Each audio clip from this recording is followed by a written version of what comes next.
Hello, people. Another exciting day, another exciting moment because we are getting started with the day 5 of 40 days of JavaScript. This is Tapas. Welcome to the tapaScript family and let's learn together. Let's get a great grip on JavaScript very fundamentally with hands on, with projects, with tasks and assignment. If you have completed last 4 days, you are already getting into the groove that what is this 40 days going to be. For last two videos, it was all about the logic building, and today we are going to continue that logic building with loops. I know many of you really get worried about data structure and algorithm. Many of you get worried about dynamic programming. You keep hearing these terms from many influencers, many teachers, many content creators day in, day out on social media. But let me tell you one thing, if you don't know how to do the logic building, the basics of logic building, you are going to lose your interest on DSA or any other advanced thing very, very easily. DSA is about two things: data structure, how you structure your data, and the algorithm, the efficient logic to handle data with a use case in hand. Before you get there, you need to know how to do logic building. And it starts from the fundamental of a programming language such JavaScript. We have learned about operators, we have learned about expressions, we have learned about conditions, we have learned about control statement. Today we are stepping into learning loops and the iterations. After this video you will be very comfortable with the basic problem solving logic building with JavaScript, and I want you to pay the full attention to this one. Don't forget to do the tasks that I'm giving at the end. Don't forget to submit them on Discord. Don't forget to get into the Discord, solve others' problem, and try to get answer of your problem. Again, a request: don't solve your task using ChatGPT or any other AI tool, because that's the way you will be cheating with yourself. Don't do that. I'm there on the Discord to help you guys. Please come in. Let's discuss. Let's learn. Take this as your lifetime opportunity to get a great grip on JavaScript. Let's get started with the topic of today: loops and iterations. So, what is the definition of loop or looping? Loop or looping means doing the same work repeatedly. If you want to go to the market, you're going to market, buy potato, coming back. You are going to market, buying potato, coming back. You're going to market, buying potato, and coming back. You are going to market several times, buying potato and coming back. So going to the market, buying potato are two tasks, but these two tasks you are doing repeatedly. And this is why you are in the loop of performing these two tasks. So loop means doing one or more task repeatedly. That's what we call loop. In programming, also you will find the situation where you have to perform the task repeatedly. Same task again and again and again and again. So that means in programming also there will be something called loop, which will allow you to perform this task repeatedly without you writing the code for every repetition. This is the main point. You won't be writing the instructions line by line JavaScript code repeatedly to perform that repeated task. Rather, you will take advantage of the loop construct from the language to perform the repeated task. That's the difference of having a loop in the programming versus you are doing the task by yourself. So in programming, we will execute a block of code multiple times. Instead of writing the same code over and over and over and again, we will use something called loop that will automate the task execution for us. Okay, so the automation part comes from using the loop. What are the different kind of loops that we are going to talk about? We are going to talk about primarily three types of loop. One is called for loop, which is actually best for the fixed number of looping. Now again, another jargon is called iteration. Iteration is nothing but the looping. Once you loop once is called one iteration. Once you loop twice is called two iteration. Once you loop four times, it's called four iterations. Okay. So looping is something called iteration. It's not a very big word, iteration. Remember this. So for loop, we learn it is best for fixed number of iteration. It means that you know how many times to go to market and buy potato. There we will be using for loop. Then another loop that we'll be using is called while loop. This is best when you don't know how many number of times you have to loop. You don't know how many number of times your mom or your wife is going to send you to buy potato from market. That is when you'll be using while loop. I'm talking about this analogy so that it gets into your mind if you're very new to it. And there is another loop called do while loop, which actually guarantee at least one time looping or one execution.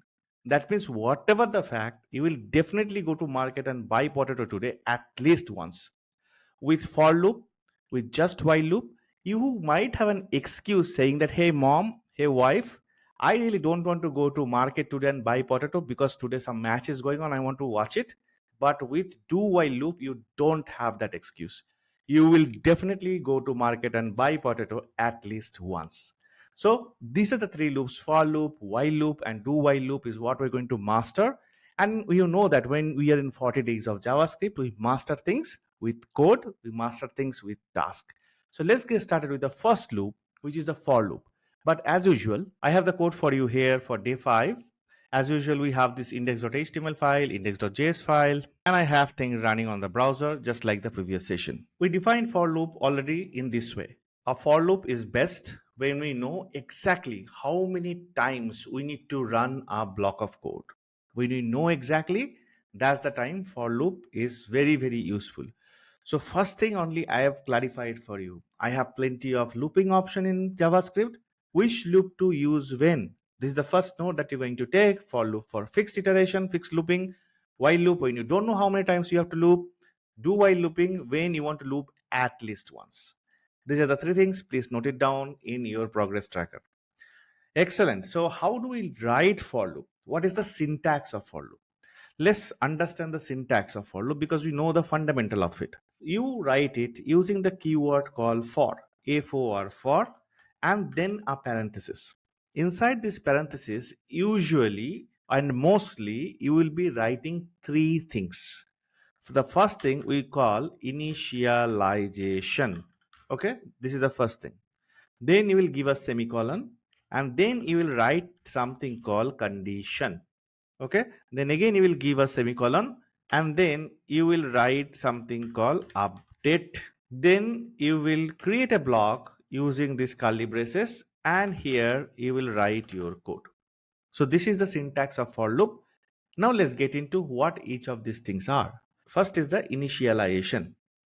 Initialization tells how are you going to start this loop, from where you want to start this loop. This is the initialization. Okay, condition says based on which condition you want to run this loop. Based on which condition you want to run this loop. Update says that how do you want to update the value that you initialize, you started with, so that your loop can move forward.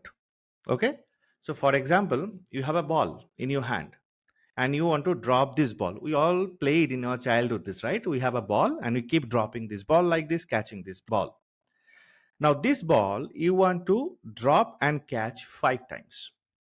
Okay, so then you probably initialize a variable called ball drop count with 1. Okay, this is how, because you're starting with the first one.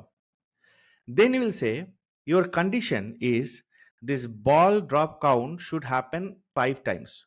Now the condition I told in the beginning itself, what you want to do, you want to loop 5 times this ball drop and catch 5 times. So you know the condition prior that it is going to be 5 times. So your condition is 5 times you will be dropping and catching this.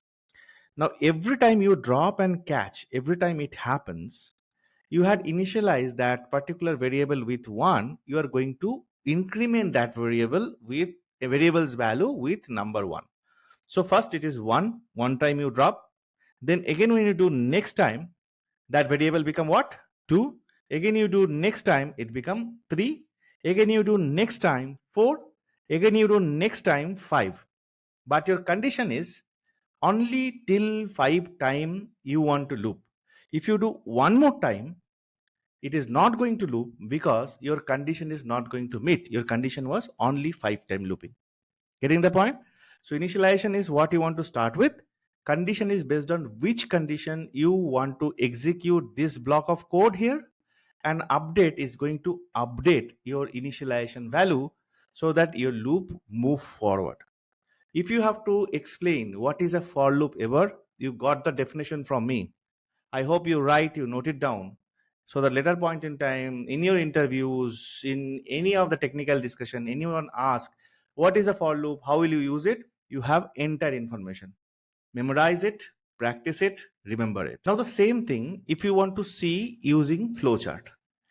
This is where also I want to draw your attention a bit, because when you are learning logic building, problem solving, it's good to do it a bit of flowchart, because that's when it goes completely in your heart and mind and you will never forget it. So the exactly same thing, exactly same syntax, same kind of example that I have spoken just now, let's see through flowchart. If you're already aware like how flowchart works, great. If you're not aware, I'm just going to give you a high level overview of what flowchart is. So the flow chart is like how your program execution happen. You describe that using a chart that has multiple steps of the flow of that particular program execution. It has two mandatory things always. One is called start, and there will be something called end. That means your program execution start and your program execution will end. So for loop, how this particular flowchart would look like.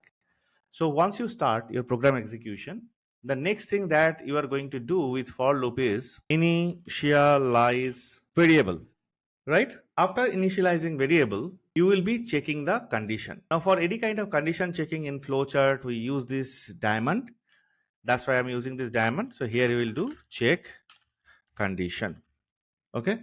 Now, once you check the condition we know what it is, right? We know from the day 3 what is conditional operator, from day 4 how the condition happened with if, else, switch case. All this thing we know already. We have that basic. So the condition returns either a true or a false. We know that. Here, when I check the condition, and when condition can result into two things. One is no and another is yes. And of course your program execution is just flowing from this top to bottom, so I'm giving this arrow as well. Now when it is no, we have to do something. When it is yes, we have to do something. If it is no, if your condition is not meeting, that means you won't be executing the code that is inside that for loops code block, the body we have seen. So what we'll do over here, you are going to terminate this particular program execution. This is where you will be doing something called end. Okay. Now if it yes, that means you will be doing an updation of that variable. That's what we told, is it will be an update variable. And after updating the variable, you will go back to check the condition again. So for this code, the initialization happen over here, initialize variable. Then we have a condition. If the condition is meeting yes, it will go execute the code, and then it will come back and update the variable. Here it is updating the variable, and then again it will check for the condition. Again, if the condition met, again go execute the code. Maybe I will add one more step over here, which will make it more clear, like this. If the condition is true, if the condition is met, execute the code, this particular code block, update the variable, and then again check the condition until you find the condition is turning to be false. When the condition is not met, in that case alone, you won't go inside and execute the code, you won't update this variable, you will just terminate this particular for loop. That's when your this particular program execution for the for loop ends. So this is how the flow chart is, guys. This is how the program is, guys. I hope this is very clear to you how the for loop works, and you can visualize like anytime you have to loop, where you know like how many times you have to loop, you will be writing a for loop with an initialization variable, with a condition for the for loop, and then a way to update your initialized variable once you execute the for block. Let's take some example. Let's do with the code now. Okay, let's write a loop where I want to print the number from 1 to 5. So I'll be using a for loop because I know how many times to loop. It is like 5 times. So how I'll be writing for as a keyword, and I have to take a variable. So here I'll be declaring a variable using let, and then the variable can be anything. Maybe I will take it like count as a variable, and I have to print from 1 to 5. So that means count will start from 1. because first I'll be printing the number 1. So how long it has to go? It has to go till 5. So what will be my condition? My condition will be count variable till it is 5. This is where our incremental study helps. We have learned about this operator long back, that what it does, less than equals to, that means that till your count is less than equals to 5. That means for count 1, I have to go inside the body. Count 2, I can go inside the body. Count 3, I can go inside the body. Count 4, I'll go inside the body. Count 5, I'll go inside the body. But when it counts 6, I won't go inside the body because I want to print the number only from 1 to 5. And then the last thing that I'll be doing is this count variable I have to increment. So I'll do count and plus plus. This also I have taught you what is a variable plus plus and the plus plus variable, what is the difference. I'm not repeating it. My old lecture is having that thing. Now I have to simply print the counts value. So I'll say console.log iteration slash loop and then the value of count. That's it. My program. Let's see the output. So here I have iteration or loop 1, 2, 3, 4, 5. So I have done this from number 1 to 5. I hope this particular code snippet is pretty clear to you. Now let's take another example. Just this particular example we will extend and make it little more complex, where I can show you that how you can use if, else and all these things along with the for loop. That's a very usual use case, right, in the programming. We are going to do the addition of even numbers between 1 to 100. Our starting point of the variable is what? 1. Our condition is like till 100, and I know how much time I have to go this particular looping, so I'll be using the for loop. But here the thing is, like, logic building part of this is addition of even number, not even number, addition of even number. What is even number? Even number are 2, 4, 6, 8, right? If you take the number, do the percentile sign and do the remainder by 2, it always returns 0 as a value. That is the condition for a number to be an even number, right? So how can I say a number to be an even number? If a particular number, let's say the number is there in this particular variable I, if I do percentile 2 and if it returns 0, then I can say I closing, this is an even number. This is my condition to find out whether a number is an even number or not. But this condition, if a number is an even number or not, that comes later. First, I have to go between number 1 to 100. And for each of the number, whether it is number 1, number 2, number 3, number 4, till number 100, I have to do this check. So what are we looping here? We are looping this particular condition checking for each of the number. See, I'm already telling for each of the number between number 1 to 100. Okay, so I am looping only to check whether any number between 1 to 100 is an even number or not. So let's write our loop. So I'll do for, and here let me take a variable called let I equals to 1, and I will go till where? I will go till 100, so less than equals to 100, and then I should be incremented. By this time I know why it should be incremented. Now for each of this number from 1 to 100, I have to do this check. So I'll just cut this and paste it inside the for's body. So when first I equals to 1, then this particular expression will be evaluated as 1 remainder 2. It is never 0. So it is not an even number. It's an odd number. So it won't go inside this if at all. But when I get incremented next time, I become 2.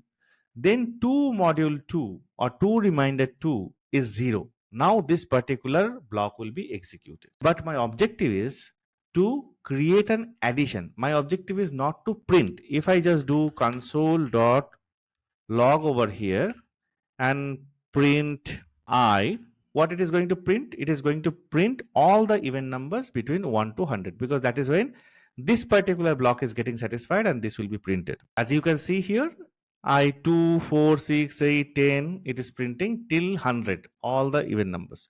But now I have to make a summation of all this. I have to add them up. So for that, what will I do? This is how the logic building happens. This is how the problem solving happens. Step by step, you have to unfold it. It's just like onion. You know onion, right? One by one, you peel the layer of it. That's how you do the logic building. So for this one, if I sum it up, all this number that we have seen in my console.log, how will I sum it up? I will sum it up in a particular variable. So for that, I will do let sum equals to 0 so that I can keep the whole summation in this particular variable. This is how you will be writing program. So now I'm going to comment it out, this console.log. And here what I'm going to do, I'm going to do sum equals to sum plus I. What does it do? First time the sum is 0. So value is 0 over here. And here what is the first time I value is 2, because for I equals to 1 it won't come inside this at all. Only for I equals to 2 this particular condition will be satisfied. So I will be 2. So first time it will be sum equals to 0, sum is 0, I is 2. So sum's value become 2. Now again next iteration for which it will come inside is the I equals to 4, because next even number is after 2 is 4. Then sum value was already 2, then 2 plus i's value is now 4, so 2 plus 4 is 6. Now sum is 6. So like this, 2 plus 4 is 6. Now 6 plus 6 is 12. Like that it will keep incrementing thing. Now again this particular expression, this is what I have taught you, like can be shorthanded like this: sum plus equals to I. Can be done, isn't it? After this summation happen, then you can do a console.log sum is colon sum. Now let's go ahead and see the output. Sum is 2550. This is the answer. That means the addition of all the even numbers between 1 to 100 is 2550. I hope you understood now the usage of for loop along with the condition in it. Let's go to another thing about for loop. Till now, we have dealt only with numbers. Let's deal with string. Let's take one string. Let language equals to JavaScript. Now, you want to find out each of the characters that are there in this particular string called JavaScript. That means J, A, V, A, S, each of the characters you want to find out. So what you can do, you can do this. You can do it with for loop. For let I equals to 0. Now till how long it has to go? The first character position in the string is 0. It starts with 0. And then the last character position in the string is this particular string's length minus 1, because we are starting with 0. So that means how many characters are there in the string? 1, 2, 3, 4, 5, 6, 7, 8, 9, 10. We have 10 characters. So if I start my loop from I equals to 0, till what point I have to loop? This is in the 0th position. This one is in the 0th position. This is in the first position, second position, third position, fourth position, fifth position, sixth position, seventh position, eighth position, ninth position. Ninth position and number of elements are 10. Okay, these two are two different things. Position is always starting with 0, but this is the first character. Okay, so you will go till I less than this particular string language dot string has a property called length. We will see that in details when you go to the string session, but for now just learn that any string, if you call dot length, this gives what is the length of the string, means how many characters are there in that particular string. In this case number of characters are 10, so it will be done as 10. And we are doing I less than 10. That means if I start with I equals to 0, I is only going to go till 9, because the condition itself is less than 10. If I had given equals here, then it would have gone till 10. Now I have given less than 10 because we want to start with 0, go till 9. After this, we will do I plus plus so that I can increment it. And here I can write console.log this particular string, which is like language. And again, to retrieve the at a particular index, character at a particular position of a string, you have a method in the string itself. JavaScript gives you is called char at. We will learn all this thing in details in the future session, but now focus on the loop part alone. So I am giving I over here. It means that this particular string's language, I am trying to get the character at position 0, which is j. Then I gets incremented become 1, then position 1, which is a. Like this it goes till I less than 10, the last iteration. That time i's value is 9. So char at 9 is the t. So I am printing now from j to t in the word JavaScript. Let's see the output. JAVASCRIPT. I have entered JavaScript over here. Excellent. All right. So we understood the basics of for loop. As we now learn that inside for loop, we can keep a condition. We can keep if, we can keep else, we can keep normal statement like console.log. But there is one more thing. Inside one loop, you can actually keep another loop. That is what is called nested loop. A loop inside another loop is called nested loop. When it will be used? It will be used when you want to work with multi-dimensional data. What is single dimensional data? What is multi-dimensional data? Single dimensional data is usually one row. It's just one row. Multi-dimensional data is like your tables, your grids, your matrix in mathematics, where you have row and column, multiple rows, multiple column. So when you have those situation, there you will be using something called nested loops. And for nested loops, you will be having one loop inside another loop. How to write that? Let's do this. First, let's write one normal single loop. So let I equals to 1. Let's go I till 3. And then let's increment I.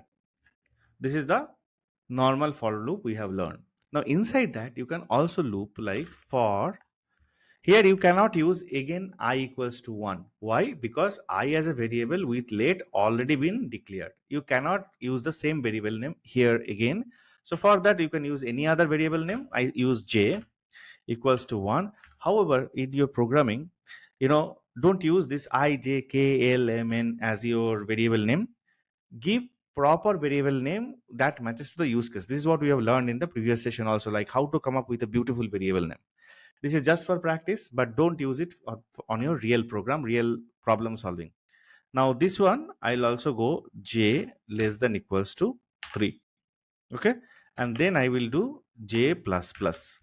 If you don't know how to build your logic using this, looking into any data structure, algorithm, course, programming, lit code, it is going to be very difficult for you. First, get accustomed to all these things.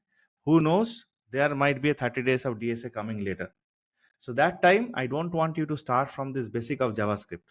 I want you to start with JavaScript right now. So if at all, if you do 30 days of DSA using JavaScript later, you have all these fundamentals with you to start with DSA, All right, so now what we'll be doing, console.log. Here I'll be doing row, comma I, comma column, comma j. First for loop, inside that there is another for loop, and inside that I am printing the value of I and j. Row 1, column 1, row 1, column 2, row 1, column 3, row 2, column 1, row 2, column 2, like that it is. Did you notice that for each of the row, for first row, it is first printing first 3 columns. Then for second row, it is printing next 3 columns. Then for third row, it is printing next 3 columns. So it means that it is going row by row. First row, all the columns. Second row, all the column. Third row, all the column. So how this for loop is executing? Just remember this or take a screenshot of it. Come back to the code. For I equals to 1, for i's 1 iteration, it will match this condition. Is 1 less than equals to 3? Of course it is. So it will go inside this for. Now it will execute for j equals to 1. Is 1 less than equals to 3? Yeah, of course. Execute this. Then it won't go outside over here. This is the thing that you need to understand with the nested loop. It won't go outside here until it finishes its execution entirely for the iteration it went inside from the outside. So once from the outside it went inside over here, it will finish its entire iteration. Then it will go and increment this i's value. Then this I will become 2. Again, 2 less than equals to 3. Yes, of course. Let's go and again finish all the iteration. Then again go out, increment I. Yeah, 3. Is 3 less than equals to 3? Yes, of course. Let's finish all the iteration. Then increment I become 4. Is 4 less than equals to 3? No. Let's not go inside. No more iteration is required over here. That is why for I equals to 1, you are seeing J 1, 2, 3. Then again for I equals to 2, again J 1, 2, 3. Again for I equals to 3, J 1, 2, 3. That's why the output is like this. So for outside iteration, the inside one completes fully. Then again the outside iteration continues. Again the inside one continues fully. Again outside one continues.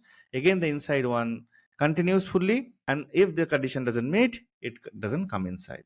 So when you're working with tables, when you're working with metrics, implementing some of the game machines, those are the situations where you will be using these nested for loops. Otherwise, try to avoid it as much as possible, because it has its own performance implication towards the advanced topics, towards the end, beyond the basics. When we'll talk about how to write code so that you can do performance optimization, we'll be definitely talking about this nested for loops over there. That's towards the end of 40 days JavaScript. But it is good to know that this exists, because sometimes you have to use this. I hope it was useful to you. Now there are a few other things that I want to bring in. One is break and another is continue. Break and continue. Break we have already learned, isn't it, with switch case? What a break statement does: break basically stop the execution. In case of switch case, what we have seen, that after every case we used to write something called break, so that if the case matches, it is not going to match for other switch cases. We will break from that particular switch case block. Simply, when you are looping, say we were looping from 1 to 5 somewhere, right? Yeah, 1 to 5. We are looping. While looping, what we decided, okay, boss, after 3 loops, I want to exit. I want to break out. That is when inside loop, you will be using a break statement. Okay, very, very simple. Break stops the loop immediately whenever it encounters the break keyword. That's it. That's what break does. So let's write the example with break. Simple example. For let I equals to 1, I less than equals to 5, I plus plus. Here if I give console dot log of I, it is going to print from 1 to 5. No doubt about it. But if I want to break out of this loop after 3 iteration, I can tell if I is 3, this is the time, please break. It will break out of this particular loop after 3. Now if I see this output, the output is 2. Output is not 1, 2, 3. Why? Why it is not 1, 2, 3? It is because I am breaking it over here even before the console.log is getting printed when I is 3. If I give this console.log cut from here over here, then what will be the output? Now I am seeing 1, 2, 3. But before it was 1 or 2. So this is to prove that wherever your break statement is there, immediately from there, it will be out of this particular loop. It is not going to execute anything below it. So if I go back to the earlier code, when I is 3, it is immediately going to break. It is not going to print this console.log, which we have printed for I, 1 and 2. Now again, break is the single line. This is what I taught you, that instead of giving this particular block, you can also very well write break like this. This also will work. Now you will be able to see 1 or 2. The 3 won't be printed definitely. So you're saying 1 and 2. Excellent. Now let's go to continue. While break exits from the current loop, wherever it encounters the break, continue, it is skip that particular iteration. So if you want to skip the particular iteration and then move to the next iteration, you will use continue. If you want to exit out of loop in such a way that no more iteration should happen, then use break. Please note it down. Break for exiting from the loop so that no more iteration. Continue is for skipping a particular iteration in a loop and go back and go to the next one. Same example. If I want to print from 1 to 5, but I don't want to print the number 3. I want to skip the number 3. What will I do? Let's write. So I'll be writing the same kind of program. Let I equals to 1, I less than equals to 5, I plus plus. If I give console dot log of I, of course, it's going to print 1 to 5. Now, if I just want to skip the iteration number 3, so I'll do if I, when I is 3, please skip this iteration. Don't go further for this iteration at all. Use something called continue. This boils down to exactly this guy we have learned, this flowchart we have learned. If you are a beginner to JavaScript, or if you are someone who has not learned using flowchart, I want you to take a pen and paper, do this flowchart by yourself for every for loop that you are writing for first 2 or 3, so that you will be completely comfortable with it. And I hope that whatever I am teaching, you are liking it, you are able to get it in your mind, you are able to get it in your brain. If you find it useful, can you put a like for this video? Can you post a comment letting me know like how are you feeling about it, whether you are learning or not? And please, if you have not subscribed, please subscribe to the channel so that you will get more such content going forward. So right now, what is the output? 1, 2, 4, 5. This is the output. So see, 3 is not there because it skipped 3. With nested loop, we know like how to run one loop inside another one. There might be one more case where you want to use multiple counters in one loop. In nested loop, you use one loop inside another loop. In multiple counters in one loop, what you do, you have one loop only. But you can use multiple counters. What is counters? Counters are nothing but this particular variable. Here I equals to 1 is a counter. But every situation we have dealt with so far, the counter is been always 1. Either let I equals to 1 or this I equals to 1, this let j equals to 1. Here also it is one counter for one for loop. But it is a nested loop, but one counter for one for loop. But it might happen that in your case, you can have two counters for one loop. In what kind of scenario you will be using it? When you want to use multiple variables in the single loop, or there could be one situation, we can write a code for that, that you want to print two counters, one going towards the positive side, another coming towards the negative side, so opposite direction. How can you do this? Very interesting. We can do like for let I equals to 1, this is one counter we'll take, and then with a comma operator we can declare one more counter. Let's say we'll initialize it with 10 now. Okay, our logic is one counter will go from 1 to 10, another counter will go from 10 to 1. One will go to 1 to 10, another is 10 to 1. That's why one counter we have initialized with 1, another counter we have initialized with 10. Now, the counter that has to go from 1 to 10, the condition will be definitely less than equals to 10. We know that. And what will the condition here? You won't use comma operator. Here is always the conditional operator we have learned. And till how long j has to go? If j starts from 10, I am saying that j will go from 10 to 1. I will go from 1 to 10. So j started with 10, j will go till 1. So here we will be checking the logic as j greater than equals to 1, and then we'll have to increment I, and we have to decrement again comma operator j. So this is what my entire expression is.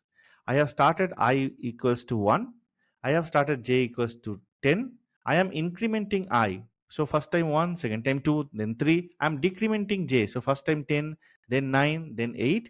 My condition is I should be less than equals to 10 because I want to print from 1 to 10, and j should be greater than equals to 1 because I want to go only till 1 from 10, and then I can do console.log of I comma j.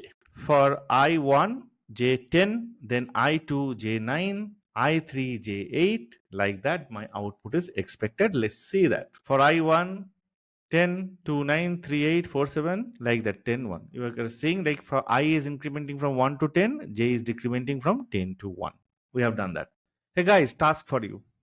Can you print this kind of pyramid or triangle, whatever you say? Like the first line, there will be only 1 star, second line 2 star, third line 3 star, fourth line 4 star, using for loop. This is your task.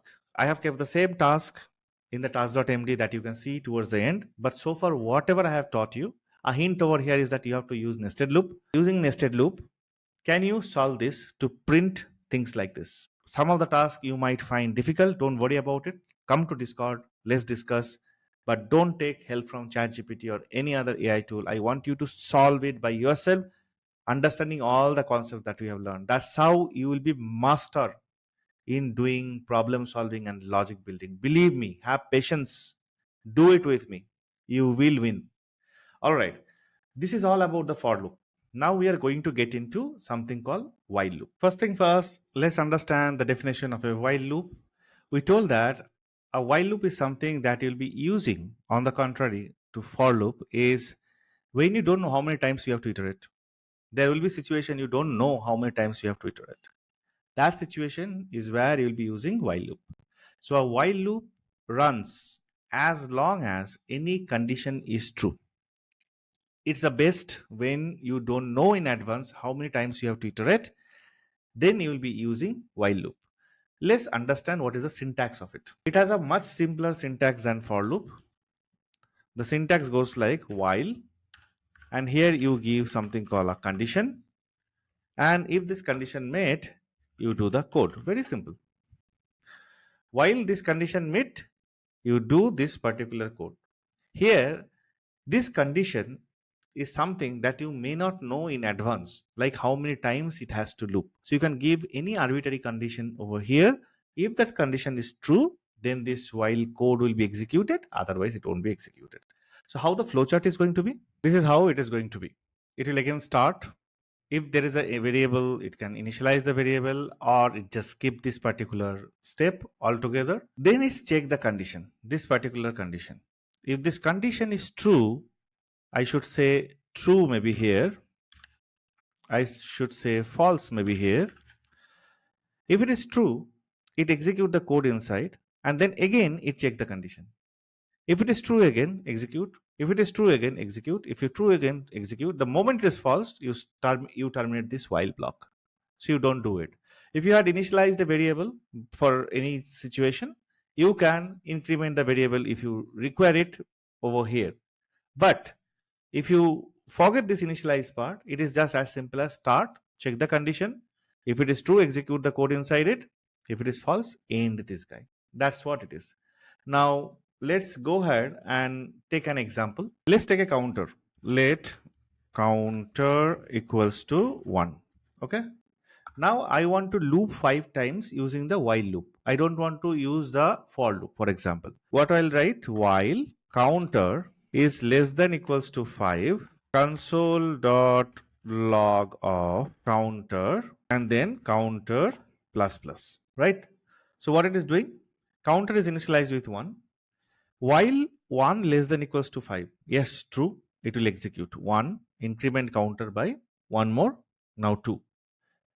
As it has come inside, it will go to check again. Is 2 less than equals to 5? Yes, it will come, print 2, counter become 3. Again, it will check 3 less than equals to 5. Like that, when it become 5, it will check 5 less than equals to 5. Yes, counter console.log 5, counter becomes 6. Is 6 less than equals to 5? No, no more execution of the while loop block at all. Exit out. So it means here it prints from 1 to 5. I see it over here, 1 to 5. Most of the cases we'll see, like when you go more advanced in terms of our projects and all, we'll be using while loop for sure. Like when you want to process like user input, and on a particular input, particular user input, you want to break out of the while loop. So you don't know like till what point the user is giving an input, correct? You don't know till what point. what exactly user is giving input. You don't know this.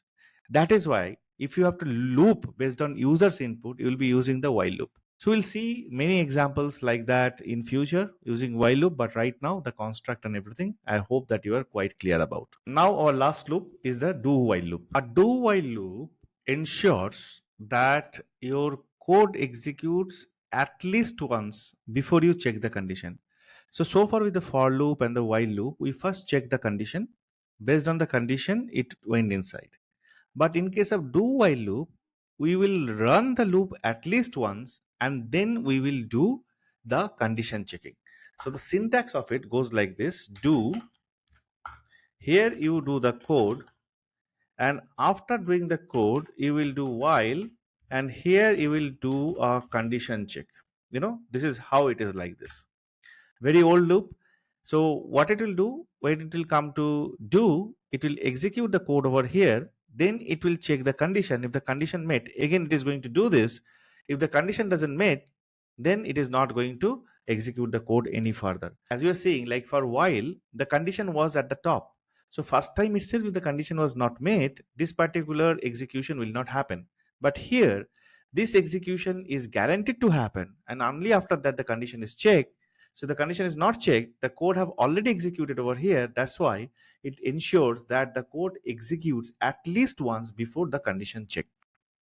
Now let's understand how the flowchart of this will be. So first we'll do a start. Then if there is a variable, we'll initialize the variable.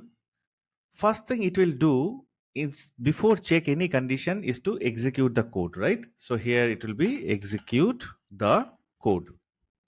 After executing the code, whatever the variable you have initialized at the top, that particular variable may be incremented or some operation with that you are going to do. So I'm going to put another one over here. We'll say increment the variable or update the variable if required. Now finally it will check the condition after this. So after this it will do a condition check. Here there will be two branches. If it is happen to be the true or yes, what it will do, it will go back to the body and execute the code. Otherwise, in other case, in the false case or the no case, it is going to end the loop. Okay, very simple. So here first it will execute the code, then it will check the condition. If the condition is true, it will go and execute the code. If the condition is false, it will end it. So here it is guaranteed that before you go to the condition, you are executing the code at least once. So this is the flowchart of it. Let's go back to code so that we can write at least one snippet with it. So again, let's print from 1 to 5, but this time using do while so that we understand this. So we'll say let number equals to 1. Now we'll do. Here we will do console.log of number, and then we will increment this guy. And what will be our condition over here? That number should be less than equals to 5. Almost doing the same thing. In for loop, I used to do this initialization, I used to do this condition, and then I used to update this. In case of do while, it is a different syntax. It executes the code at least once. That means number will be first 1 over here, then number will be incremented to 2 over here. It will check whether 2 less than 5. Yes, let's go back again. Print 2, then number become 3 is less than equals to 5. Yes, go back again. Console.log will print 3, then it will become 4. Like that, when it become 5, number 5, go back again. Console.log will be 5, incremented to 6. Is 6 less than equals to 5? No, let's not loop it once more. All right, so this is good. When you want to execute your things at least once, then do while loop is something that you should be checking out. So the last topic of the day, before we go to the task and assignments and talk about it, we have to learn about something called infinite loop. So far, whatever the loop that we have worked on, everything has a finite number. Finite number means it will iterate till certain point of time. Either you know the number before or you don't know the number before. If you know that number before, for loop. If you don't know the number before, it's while loop. We know that. But there might be a situation where this loop never gets stopped. It's infinite. An infinite loop is a loop that never terminates, because its exit condition, the criteria, exit condition means the condition we have given, the false, when it becomes false, that exit condition never met. In these cases, the loop keeps running and it might result into some kind of your program crashing, consuming excessive resources, CPU resources, and then hanging off your program. So most of the cases, this happens because of mistake. But in some cases in your life, you might want to do some infinite loop as well. Those are advanced cases. Again, we are going to discuss towards the end of 40 days of JavaScript. But for now, I want you to avoid infinite loop as much as possible and want to let you know that how you result into infinite loop using for while and do while. But why infinite loop usually happen? Maybe some kind of exit condition you have missed, you have not given the exit condition, or you have given the condition always as true, so that as the condition is always as true, it keep going, right? Or some kind of mistakes that you have given in your loop. Okay, so let's see infinite loop using for first. To make a for infinite loop, it's simple, like you do for and then you don't give any condition. So first is what? Your initialization. You don't give an initialization also. Then you give a semicolon, right? Then you give a condition. You don't give a condition also. Then you give another semicolon, right? And then you increment. If you don't have something initialized, how will you increment? So this is what is your for loop look like. It doesn't have anything, no condition, nothing. And here you give console. So similar to the for loop, for the infinite loop with while and do while, you can actually imagine the same. Here we are giving the condition as true, always been true. That means this loop will never exit. That's when the infinite loop will happen. In case of do while, again the condition, if it is true, this is never going to exit. But don't do this unless you are very sure why we are doing this. There are few cases where you might have to do it. Those things will take in the advanced session. But for now, avoid infinite loop. Don't by mistake give hard-coded true or something that always become true, or don't avoid the condition in the for loop. Then it will result into this kind of infinite loop. I hope it is clear. So people enjoyed the looping iteration. Is time for the task. So come to my GitHub / tapaScript. If you're not following it yet, please follow it over here. And then if you scroll down, you are going to see something called 40 days of JavaScript. You can come to 40 days of JavaScript. Here, like day 01 to day 04, you will find a 05 as well. Once you go inside that, you are going to find task.md. Inside that, you will have all the tasks for today's session. Again, I want you to do this task. I'm very serious about it. You better be serious about it. If you're stuck with it, come to our Discord.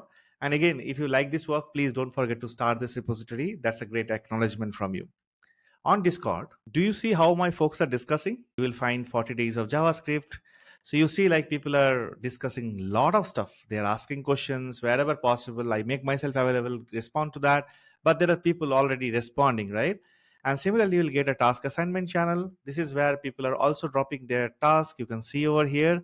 Please do the same. Let's learn collaboratively. Let's learn collectively, because again, once you complete these 40 days of JavaScript, you are going to master it. That's my promise. But it can only happen if you listen to me, have patience, complete your task. Don't do any cheating. Do it by yourself. Come here, discuss, and let's win. I will see you again with day 6. And in day 6, we are probably getting into functions. This is when real coding will start.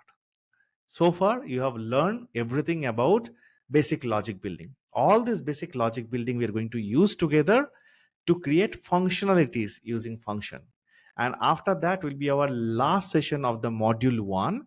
That's when we'll be building some project, and then we'll go for a little more advanced topic in the module 2. So in the module 1, 2 more videos. One, day 6 with functions, day 7 with a project with everything that we have learned so far. Are you excited? If you so, let me know in the comment, give a like, and don't forget to subscribe, guys. We'll be back soon again with day 6.